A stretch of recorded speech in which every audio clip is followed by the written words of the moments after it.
Fica Café, el podcast de CREAP España. Presenta Antonio San José. ¿Qué tal? Un saludo y bienvenidos a una nueva edición de Fica Café. En esta ocasión vamos a intentar atisbar por dónde van a discurrir las nuevas tendencias digitales, en qué ámbitos van a desarrollarse más y cuáles van a ser los avances de las redes sociales y la presencia de usuarios y empresas en la red. Y todo ello a raíz de la publicación de un interesante informe elaborado por el equipo digital de CREAP que lleva como título El futuro digital, tendencias y retos 2024. Una completa panorámica llena de información y pistas útiles para conocer los nuevos comportamientos comunicativos. Y hablamos hoy en Fica Café con Cecilio Prado, director del área digital de CREAP, y con Beatriz González, subdirectora de esta área. Beatriz, bienvenida, ¿cómo estás? Muy bien. Un placer tenerte aquí. Igualmente. Cecilio, lo mismo. Cecilio Prado. No es la primera vez que estás en el podcast, ya eres un habitual. Oye, muy interesante porque este es el tercer informe de este tipo que elaboráis, ¿no? Una especie de observatorio de por dónde discurren las tendencias digitales, que es algo que todos nos preguntamos. Titulares, conclusiones principales para empezar a hablar. Bueno, yo creo que hay una palabra que está en la calle es la inteligencia artificial, que yo creo que está marcando un poco todo. Cada vez es un complemento, ya en la parte de redes de creación de contenidos, etcétera.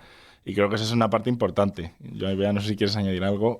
Sí, o sea, realmente la parte de inteligencia artificial es muy transversal en todo el informe y está impactando un poco en todas las diferentes áreas, ¿no? Tanto en el uso de las redes sociales como en influencers, en la creación de contenido, o sea, un poco en todo. Entonces es una de las tendencias como más transversal y un poco que articula todo el informe. Pero bueno, o sea, realmente titulares, como bien ha dicho Cecilio, tenemos la inteligencia artificial, pero también tenemos todo lo que son influencers y creadores de contenido, un poco la aparición de nuevas plataformas, qué es lo que va a pasar y también, para mí algo que es muy importante es la credibilidad y la autenticidad que están demandando los usuarios a las marcas, a esos creadores de contenidos, que hablando de inteligencia artificial chocan un poco, ¿no? Estamos pidiendo autenticidad a las marcas, pero por otro lado se está potenciando la inteligencia artificial. Vamos a entrar a eso inmediatamente, pero una cosa que me ha sorprendido a mí personalmente es ver que hay influencers virtuales creados con inteligencia artificial, pero tú ves la fotografía de esa persona y apenas puedes distinguir si es real o no. Y resulta que es alguien, una especie de avatar creado por una persona o por una empresa.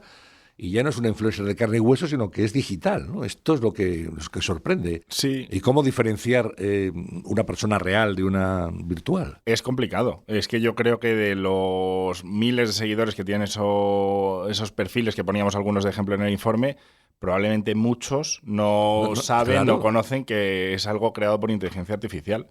Pero es cierto, y como comentaba Bea, que estamos en una época que las personas, sobre todo la generación Z, los más jóvenes, están demandando un poco esa transparencia, esa realidad, en redes como TikTok, donde un poco premia esa realidad que ya los filtros se han pasado, piden eso, pero por otro lado la tendencia viene como un tren que nos está arrollando a todos, es la inteligencia artificial y está generando todo eso de manera artificial y un poco falsa, por decirlo de alguna manera. ¿Y no sería obligatorio, a mi juicio, poner esta es una imagen creada por inteligencia artificial, que la gente lo supiera?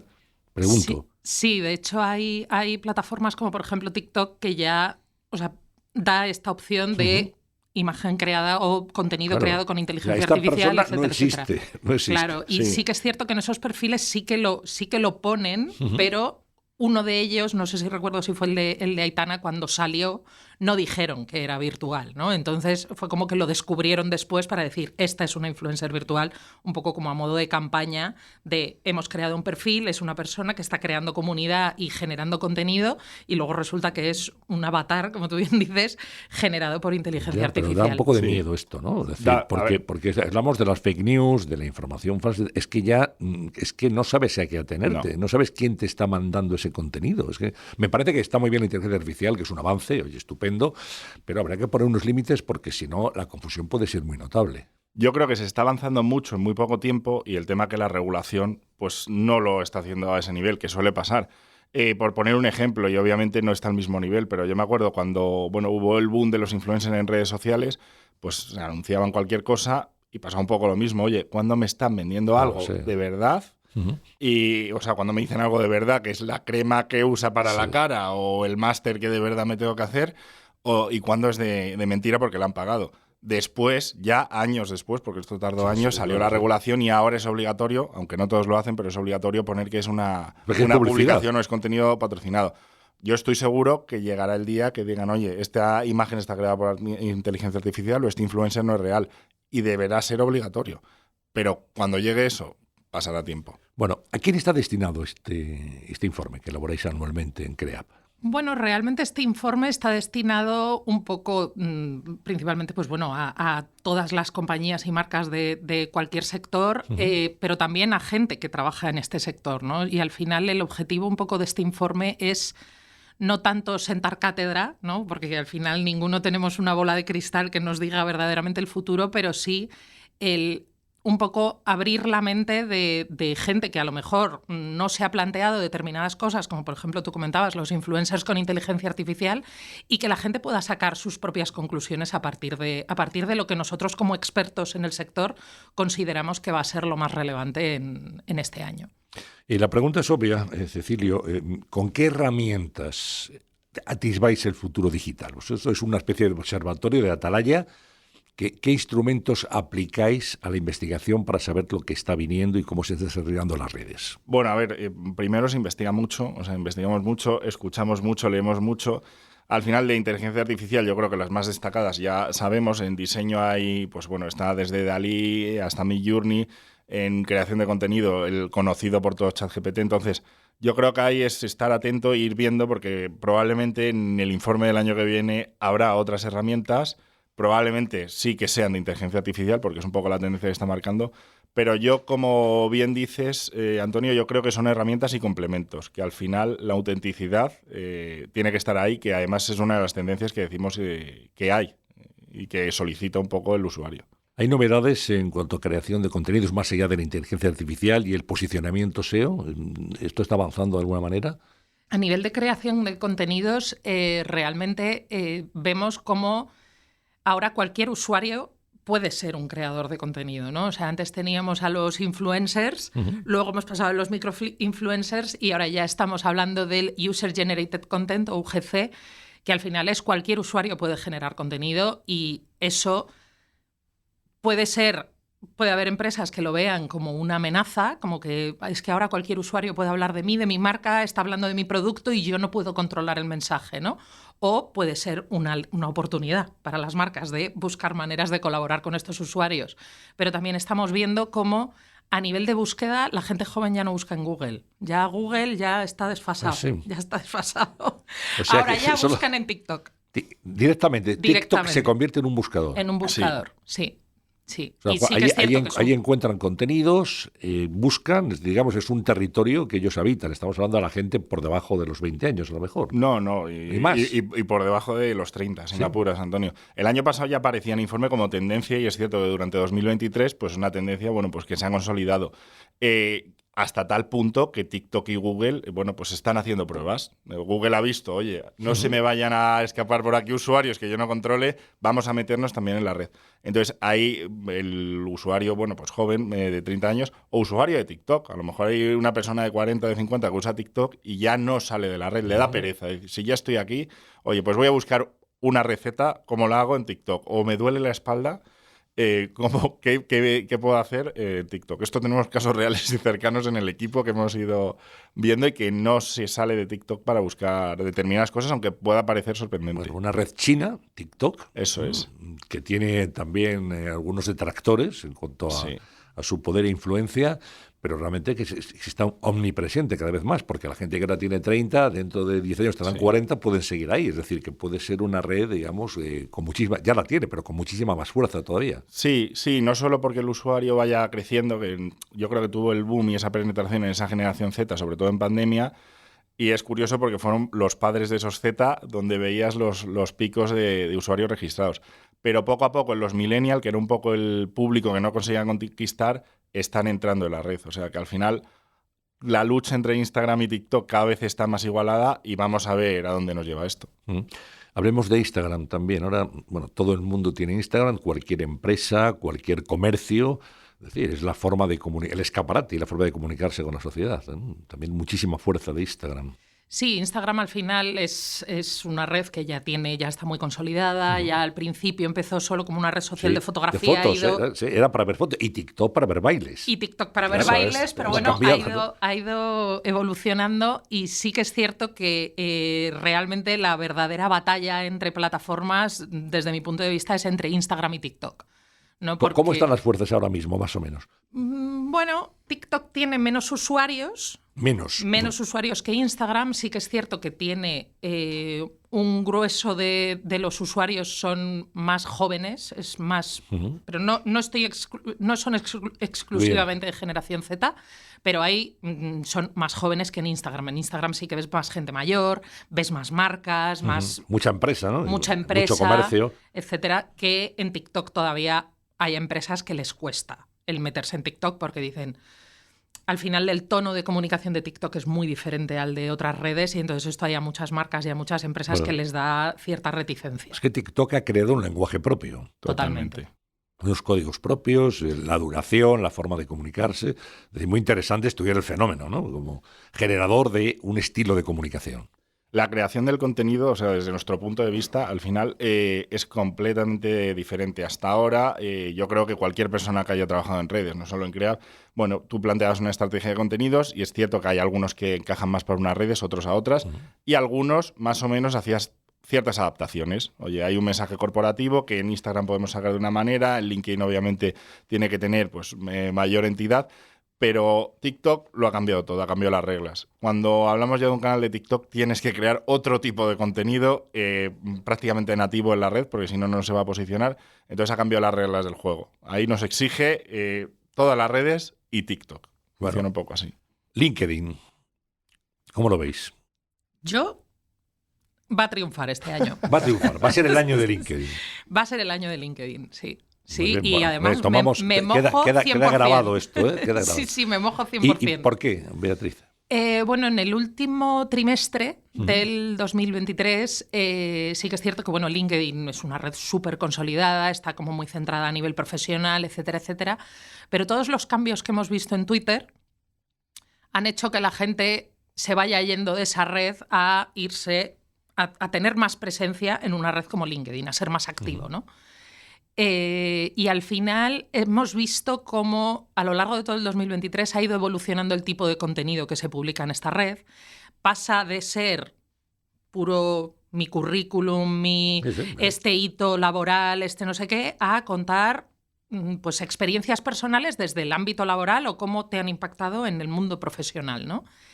Y hemos visto cómo LinkedIn ha sabido aprovechar ese aumento de usuarios participando en la red para crear herramientas que les dan más poder al usuario y que les permiten tener más visibilidad, generar más contenido. Han creado unos artículos colaborativos que lanzan una pregunta y por inteligencia artificial se la presentan a diferentes expertos del sector para que aporten su conocimiento y se crea un artículo colaborativo con diferentes personas del sector.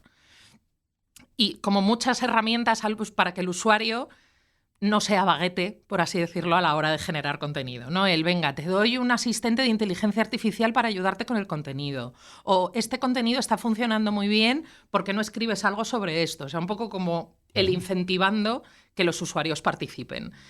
Y al final las empresas en LinkedIn siempre han sido muy activas, es su red por antonomasia, y se le está dando mucha más visibilidad al directivo, al empleado, al... Sí, resulta curioso ver cómo las redes nacieron de una manera y se han transformado. Hablábamos TikTok de bailes, a lo que soy Instagram de fotos, a esta realidad que estabais comentando. Y lo mismo pasa con LinkedIn. Era, digamos, una vía de comunicación, un poco de eso de currículum, de experiencia profesional, y ahora ya está mucho más abierta. Bueno, X. Llamémoslo X. Llamémoslo X, lo que antes conocido como Twitter, ¿no? Sí.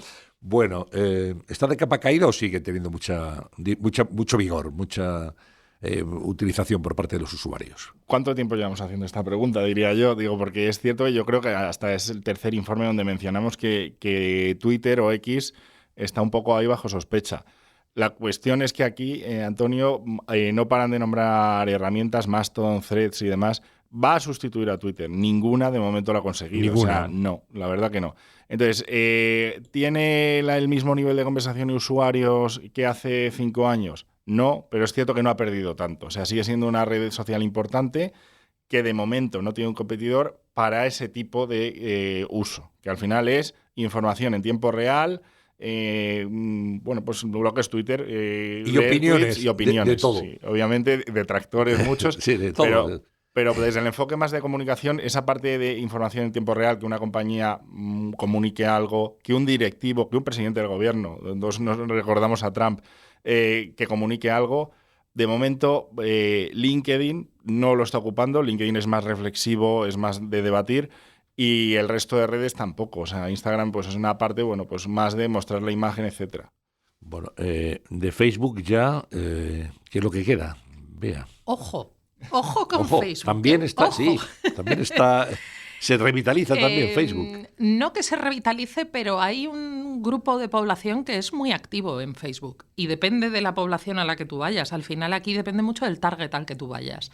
Si tú quieres ir, pues en Facebook hay gente más mayor, hay gente que a lo mejor no es muy usuaria de redes sociales y lo utiliza para estar en contacto con su familia que vive en otro país. O sea, un poco para lo que nació esa red, ¿no? Y no que sean súper activos, pero ahí están. Ahí están y siguen siendo activos. Y hay casos de marcas que han apostado por Facebook porque es su grupo de población y están ahí, porque al final salen informes todos los años que nos dicen un poco en qué red social predomina cada target y funciona. O sea, funcionar funciona. Sí que es cierto que de primeras yo no le diría a una marca tienes que estar en Facebook, pero... dependería de cada caso, o sea, no lo matemos tan rápido. Bueno, o sea que pues gozan de buena salud las redes sociales, sí.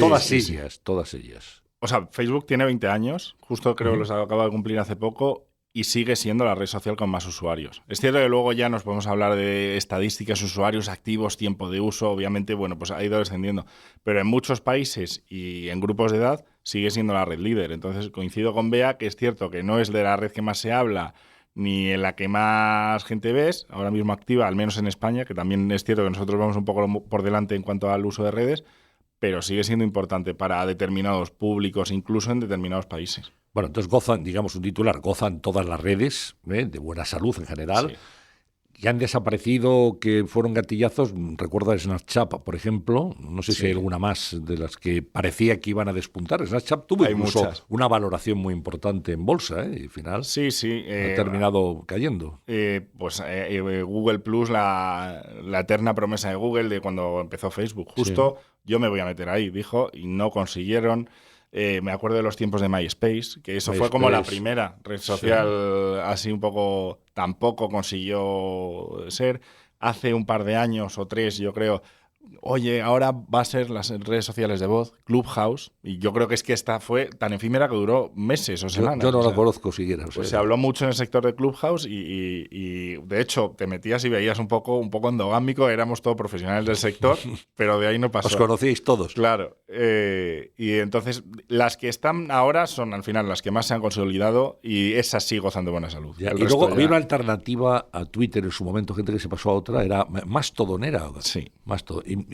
Tiene... No ha llegado. Está Mastodon, está Threads, que es la que sacó Meta para sustituir, pero al final el uso que se le ha dado no es exactamente igual que Twitter, no es tan inmediata, los medios de comunicación, aunque duplican contenido, pero la gente no está tan pendiente de la tendencia como está en Twitter. Bueno, me interesa lo que antes comentabas, lo que comentaba Bea. La transparencia y la autenticidad son factores indispensables en la comunicación digital de las empresas. Una reclamación además de los usuarios.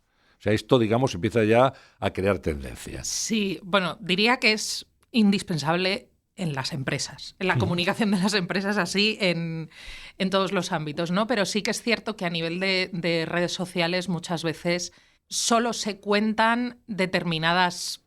O sea, al final, cuando tú comunicas, seleccionas los mensajes que vas a hacer y hay empresas que hay mensajes que no quieren dar, ¿no? Pues a lo mejor tienen una crisis o han tenido un problema con un producto o alguna cosa y los usuarios se están quejando en redes y dicen, es que me parece increíble que no estén diciendo nada sobre este tema, ¿no? O yo qué sé, pues ha habido casos que a lo mejor han retirado un alimento porque ha habido una contaminación o lo que sea, un problema de seguridad alimentaria. y que se ha generado muchísimo ruido en redes y la empresa silencio sepulcral, no han dicho nada, no ha salido nadie hablando, no han puesto han puesto un comunicado en la web Sí, y luego, es... no es una buena práctica. Claro, entonces al final los usuarios, sobre todo la gente más joven que son muy críticos, ¿no? Y esto es algo que ya hablábamos el año pasado, son muy críticos, reclaman un poco esa transparencia, ese compromiso por parte de las empresas, el que las empresas no den ese paso al frente para decir, mira, ha habido un error, ha habido este fallo, ha habido este problema, que den la cara. O sea, esa reclamación de los usuarios más jóvenes está muy presente, por lo que veo, ¿no? Sí, yo Esto creo ha que cambiado, son más exigentes ahora a la hora de plantearse la utilización de redes por parte de compañías. Totalmente, es que exigen una respuesta además casi inmediata muchas veces, de oye, hay este problema, ¿por qué la empresa no dice nada? Sí.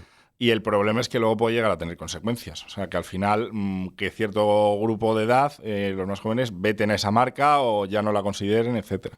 Desde luego, en comunicación de crisis, y aquí en CREAP sabemos un poco de eso, ¿no? Es impensable ya emplear una estrategia sin redes sociales. Es decir, que esto es lo primero que hay que abordar, porque es lo más inmediato, lo más instantáneo, lo que llega más a la gente. Sí, ya ahí es una frase que se dice mucho también, que el cliente dice, no, es que no quiero estar en redes sociales. Ahí la respuesta es que lamentablemente no lo decides tú. Es que y además no es una opción, ¿no? Claro, digo, al final van a hablar de ti, por lo tanto es mejor que estés, que controles el mensaje, que puedas dar una réplica, que al final es la comunicación de toda la vida, Antonio, pero adaptada a otro entorno, pero que es, oye, pues si la empresa se ha equivocado o ha salido algo mal, pues probablemente tendrá que comunicar o dar explicaciones, dar explicaciones al menos. También me interesa lo que comentaba antes, Bea, de las comunidades de seguidores y del mundo de los influencers al poder del usuario particular. Esto también es un fenómeno que se plantea cada vez más, ¿no? Que decía Ceci, cualquiera puede ser creador de contenidos, ¿eh? O sea, antes estaba reservado, digamos, a un grupo, a una élite, ahora ya cualquiera. Sí, al final, durante muchos años y desde que empezaron las redes sociales, en las cuentas un poco de uso profesional, el objetivo era tener una comunidad muy grande, tener muchos seguidores, el que mi comunidad crezca, etcétera, etcétera. Y cada vez más los seguidores no importan tanto, cada vez más. Porque vemos que, y a todos nos pasa, es que veo contenido de gente que no sigo. Pero es que a lo mejor un amigo tuyo ha interactuado con ese contenido y entonces el algoritmo ha decidido que va a ser interesante y relevante para ti. Y te lo mando. Y te lo muestra en tu timeline. Ya todas las plataformas no te muestran de primeras, según entras, los seguidores, el contenido de la gente que tú sigues, sino el contenido que él considera que va a ser relevante, ¿no? Tienes opción de ver el contenido de tus seguidores, pero ya tienes que hacer otro gesto para ir a ver específicamente ese contenido, ¿no?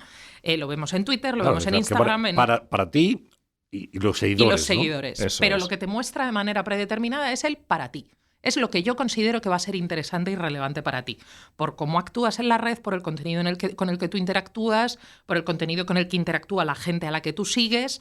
Y entonces dice, a Cecilio le interesa mucho esto, igual a Beatriz también le interesa. ¿Vale? Hace un poco ese ejercicio. Entonces, al final, aquí pasamos a lo que decíamos, ¿no? Cualquier usuario puede tener influencia en redes si crea contenido de valor. Si crea contenido de valor y contenido relevante... El contenido es la clave, ¿no? Total.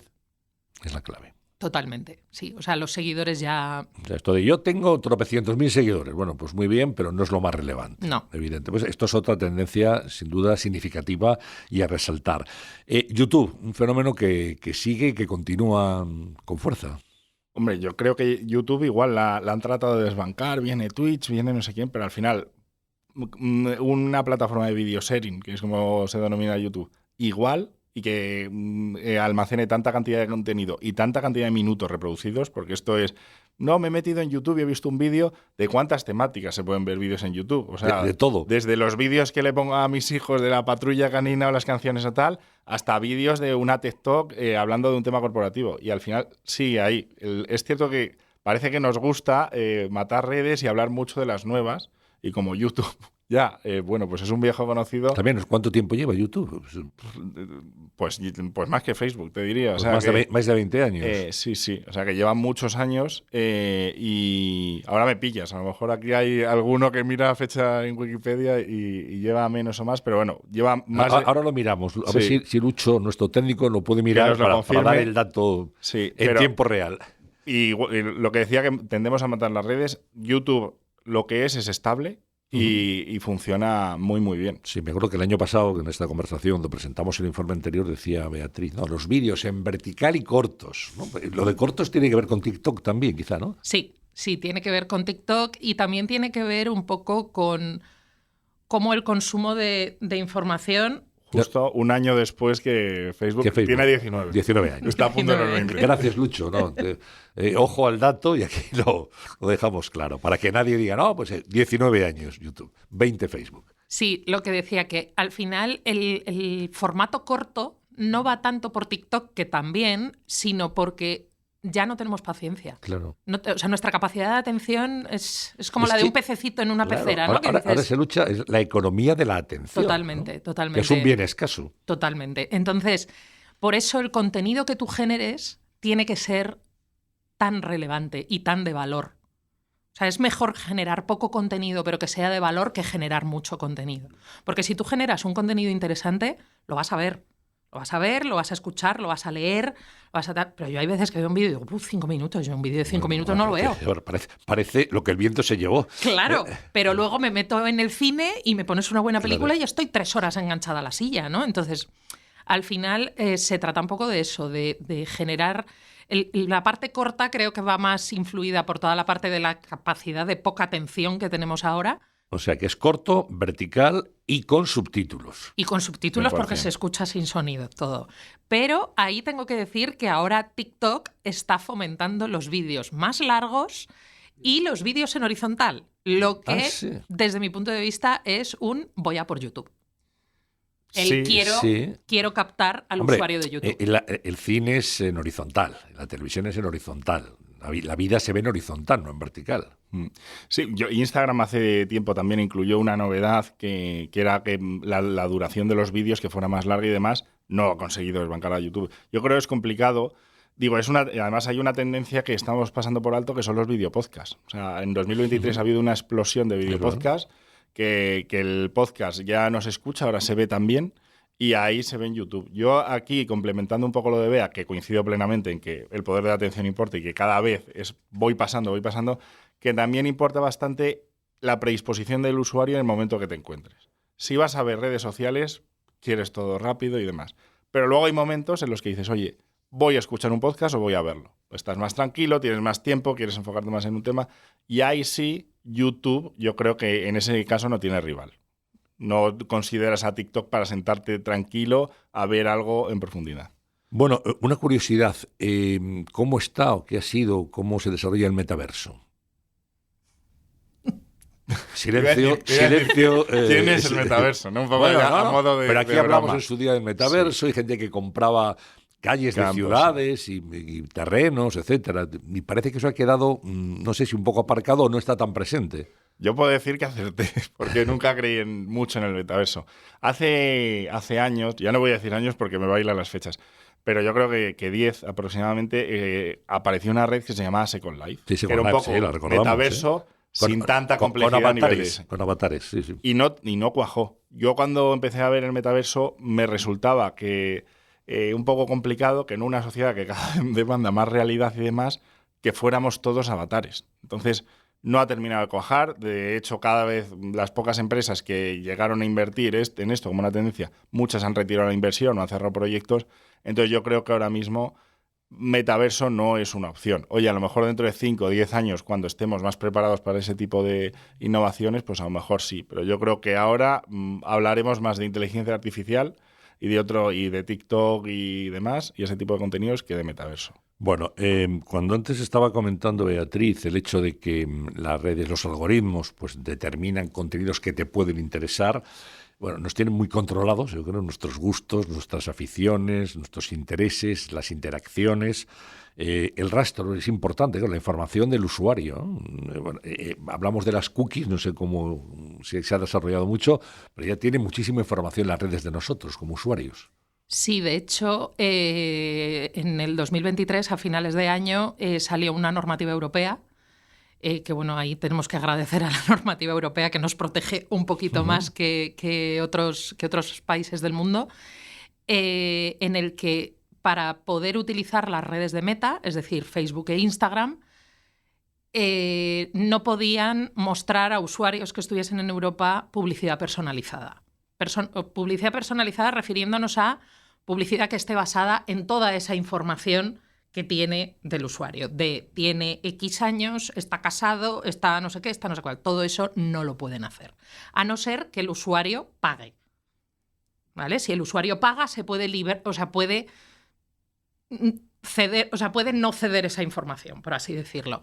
Pero, bueno, vemos que también a nivel web las cookies ya no. Ya no. Ya no. Ya no. ¿Y en su lugar? Y en su lugar, pues bueno, al final infiere los gustos que tú puedes tener. Sí, las cookies son, para que lo entiendan así, es como los rastros que dejabas, ¿no? Sí. Cuando entrabas en una página web. Sí, yo siempre digo que es como el sello que te ponían al salir de la discoteca cuando ibas por la noche. O sea, te pongo un sello y ya sé que has venido aquí. Sí, para poder volver para después. Que puedas volver a entrar, ¿no? Sí, y para que yo sepa que tú has estado ahí. O sea, un poco para que lo pueda entender cualquiera, Esto, ¿no? Sí, cualquiera de una cierta edad, vea. No. No sé si ahora sigue, hay gente que no tiene muy claro lo que son las cookies. Y a mí cuando me lo explicaron así dije, yo me quedo... Digo lo de estampillarte sí, en la mano. Eso yo creo que ya no se lleva. Eso ya no se lleva. Eso era de nuestra infancia, sí. Totalmente. Pero sí que es cierto que a nivel web también se está cambiando todo eso. Y entonces al final toda la publicidad que nos muestra Google, ese anuncio que te persigue... Claro, porque una pregunta que se hace mucha gente, sobre todo los no expertos. Una persona está de repente buscando información para ir a París. Y se mete en Google, París, hoteles de París y tal. Bueno, y a partir de ese momento, a las 2 horas, empiezas a recibir de una manera, digamos, masiva, ofertas de hoteles en París, vuelos a París, ofertas culturales en París.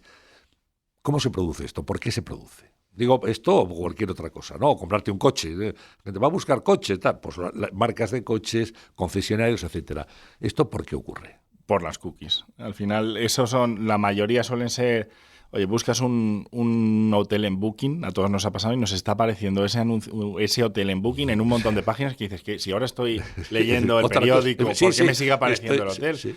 Porque tú al final lo que estás haciendo es decir a Google, porque Google al final lo controla todo. Es posible que haga una reserva de hotel y ahí se queda la cookie en tu bolsillo y luego lo que se llaman estos anuncios son de retargeting y demás, que es gente que ha estado en mi página web, le voy a seguir enseñando el contenido que ha visto. Y te van persiguiendo. Que tú lo ves, pero yo no lo veo. Es el mismo periódico que tú. Cada uno vemos anuncios diferentes. Había mucho debate, de hecho, que siempre se ha negado, pero es lo de un poco de las conversaciones, ¿no? Que decían que Instagram tiene la capacidad de escucharnos en segundo plano, dice en la aplicación. De hecho, el móvil, si tú dices, oye Siri, se activa, por lo tanto, te tiene que estar escuchando. Y cuando dices esa combinación de palabras, dice, si yo se activa. No entré en ningún sitio, lo comenté, tenía el móvil al lado. Claro. Pero a partir de ahí se han enterado. Claro, hay mucha gente que dice, es que el otro día hablé de dentistas con una amiga, no he buscado un dentista en mi vida y ahora no paran de salirme en Instagram anuncios de dentistas. Yo es cierto que hay casos Nos escuchan, entonces, complejos. No está probado. Aquí una respuesta segura y científica no podemos dar, pero es cierto que hay muchos casos, pero para que veas un poco la complejidad de esas cookies, que ya no solo es en lo que buscas, puede llegar a ser de lo que hablas. Es cierto también lo que dice Bea, que cada vez yo creo que estamos más protegidos y volviendo un poco al inicio del episodio, la regulación, aunque ha llegado tarde, pero poco a poco va igualándose. Va un paso por detrás de los avances, pero llega, afortunadamente. Bueno, las mediciones, las herramientas de medición, Google Analytics 4, ahora, ¿dónde estamos exactamente? ¿Cuáles son las herramientas más fiables y cómo ha cambiado la medición, Bea? Bueno, realmente antes siempre hemos utilizado lo que todos llamábamos Google Analytics, en realidad se llamaba Universal Analytics, ¿vale? Que era una herramienta de Google. Y ahora ya a finales del 2023, a finales, más a mitad de año, se implantó Google Analytics 4, que funciona de una manera totalmente diferente, porque ya es más seguro para el usuario. ¿Vale? Para un poco todo este retargeting que estábamos hablando, etcétera, etcétera, dificulta un poco más a la gente que tiene que medir las métricas el saber cómo se comporta el usuario específico, por así decirlo, dentro de su página web. ¿Vale? Y si viene de esta fuente o se va a esta otra, etcétera, etcétera. Entonces, bueno, ahora hemos pasado más a lo que hace dentro de la web. Es decir, tú entras a un periódico y pues de media los usuarios se leen no sé cuántas páginas o el 90% hacen clic en otras noticias relacionadas. O sea, va más como por las acciones que tú haces que el de dónde vas, de dónde vienes, el tipo de contenido que consumes, etcétera, Está etcétera. cambiando también. Está cambiando mucho, pero también las analíticas a nivel de redes sociales. Lo bueno y lo malo que tiene lo digital es que todo se puede medir. Todo se mide. Todo se mide.